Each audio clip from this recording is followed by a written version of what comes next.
everyone, it's me, your Miss Princess, and for today's video ay pupunta na naman ulit kami sa dagat. Actually guys, matagal na tong video na to at ngayon ko lang ito i-post dahil nga tinatamad ako. Pupunta nga kami sa may Tambunan Beach ngayon para maligo at syempre saglit lang din naman kami doon kasi nga uuwi din kami agad.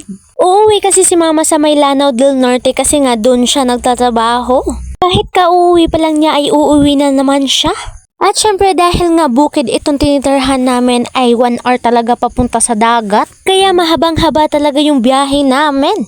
Unexpected nga ito kaya hindi talaga kami nakapaghanda.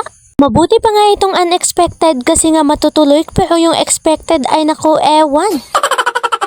Nandito na nga kami sa may Tambunan Beach at nagbayad lang po kami ng 10 each. At hindi na kami pinabayad ng parking fee kasi nga uuwi din naman kami kaagad.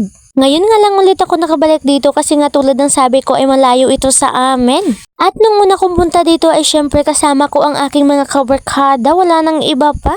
At naalala ko pa nga yung mga pagkain namin noon ay kinain pa talaga ng aso. Pero okay lang yun kasi nga kasali din naman yun sa memories.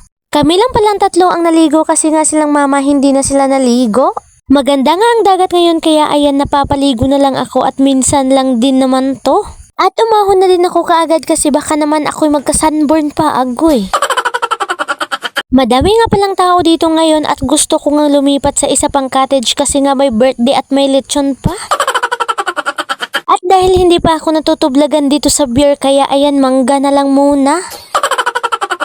Hindi na nga din pala ako nagpasyal-pasyal dito sa may Tambunan Beach kasi nga saglit lang din naman kami dito. Sa susunod na lang kung may babalik pa. Sobrang ganda nga pala dito sa may Tambunan Beach kaya try nyo na. At syempre sobrang ganda din dito mag-overnight kaya for the go na. Kung papayagan naman kayo ay for the go na.